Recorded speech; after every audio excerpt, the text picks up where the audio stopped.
بسم اللہ الرحمن الرحیم۔ مختصر القدوری کا 9واں باب ہے کتاب الحج، سبق نمبر 16 میں خوش آمدید۔ آج کے سبق میں ہم متفرق مسائل پڑھیں گے۔ عبارت دیکھ لیں۔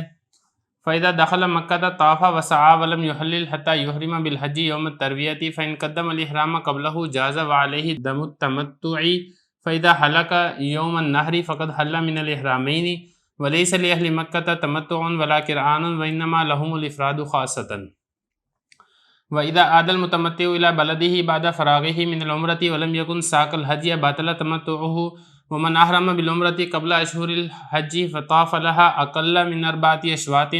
ثُمَّ دَخَلَتْ أَشْهُرُ الْحَجِّ فَتَمَّمَهَا وَأَحْرَمَ بِالْحَجِّ كَانَ مُتَمَتِّعًا، فَإِنْ طَافَ لِعُمْرَتِهِ قَبْلَ أَشْهُرِ الْحَجِّ 4 أشواط فَصَاعِدًا ثُمَّ حَجَّ مِنْ عَامِهِ ذَلِكَ لَمْ يَكُنْ مُتَمَتِّعًا، وَأَشْهُرُ الْحَجِّ شَوَّالٌ وَذُو الْقَعْدَةِ وَعَشْرٌ مِنْ ذِي الْحِجَّةِ، فإن قدم الإحرام بالحج عليها جاز إحرامه وانعقد حجه، وإذا حازت المرأة عند الإحرام اغتسلت وأحرمت وصنعت كما يصنع الحاج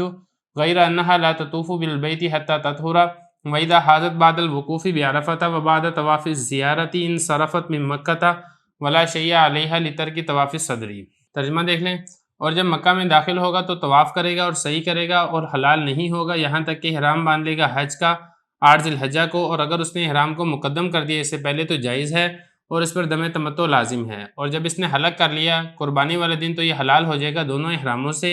اور مکہ والوں پر تمتع اور قران نہیں ہے، ان کے لیے صرف حج افراد ہے خاص طور پر۔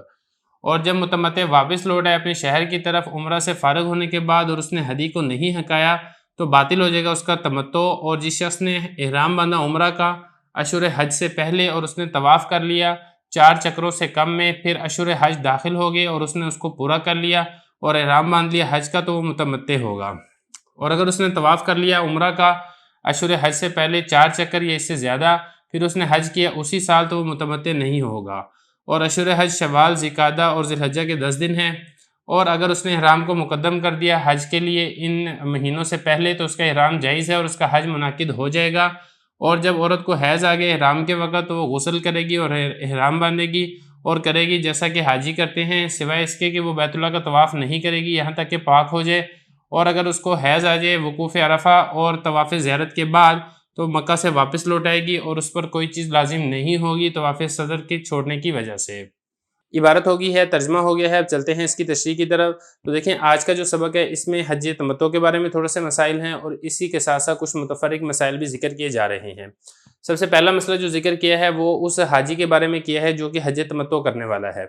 دیکھیں حج تمتع کے بارے میں نے آپ کو بتایا تھا کہ اس کی 2 قسمیں ہیں، ایک تو وہ حاجی تھا جو ہدی کو ہنکا کر نہیں لے کر گیا ہے، اس کے بارے میں آپ کو بتا چکا ہوں کہ جب وہ عمرہ کر لے گا تو پھر حلق یا قصر کر کے وہ احرام کو کھول دے گا۔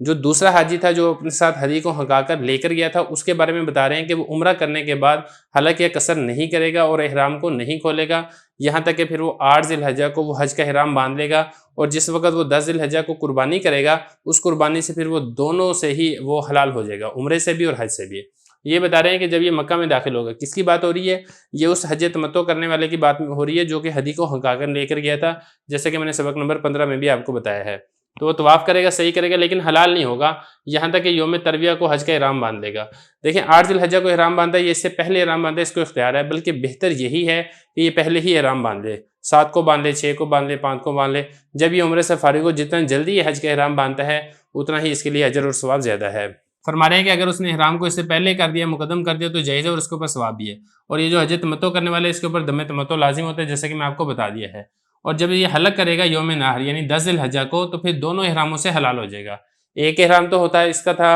عمرے کا اور دوسرا احرام تھا اس کا حج کا، تو جب 10 ذی الحجہ کو اس نے حلق کر لیا تو پھر اس کے دونوں احرامیہ ختم ہو جائیں گے اور یہ حلال ہو جائے گا۔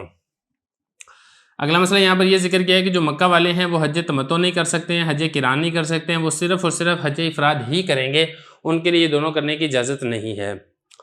اور اس کے بعد آگے مسئلہ حضرت نے یہ ذکر کیا کہ جو حج تمتع کرنے والا تھا اس نے عمرہ کر لیا، عمرہ کرنے کے بعد پھر وہ اپنے شہر کی طرف واپس لوٹ آیا ہے اور وہ ہدی کو ہنکا کر نہیں لے کر گیا تھا تو اس کا جو حج تمتع یہ باطل ہو جائے گا۔ فرما رہے ہیں کہ جو حج تمتع کرنے والا ہے وہ عمرے سے فارغ ہونے کے بعد اپنے شہر واپس لوٹ آیا، فیصل آباد واپس آ گیا اور اس نے ہدی کو نہیں ہنکایا تھا تو اس کا تمتع باطل ہو جائے گا۔ اس کے بعد اگلا مسئلہ